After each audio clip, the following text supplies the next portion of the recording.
Thank you, Mr. President. We strongly condemn all forms of violence that have claimed victims from among the civilian population, as well as the August 25th attacks on security forces by armed groups.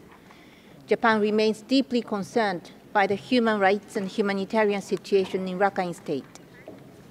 It is important that the government of Myanmar restore security in a manner consistent with the rule of law and with full respect for human rights, rapidly increase humanitarian access to area concerned, and advance actions for the return and resettlement of displaced persons.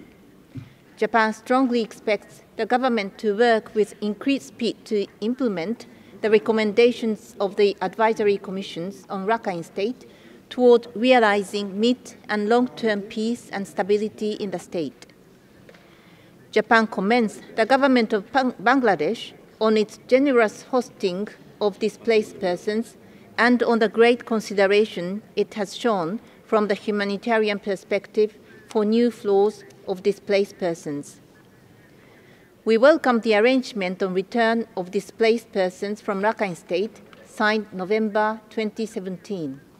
In line with this agreement, Japan expects to see the steady return of displaced persons. Japan will continue to provide its utmost support for the efforts of both countries, including for return of the displaced, to improve the human rights and humanitarian situation in the region. I thank you, Mr. President.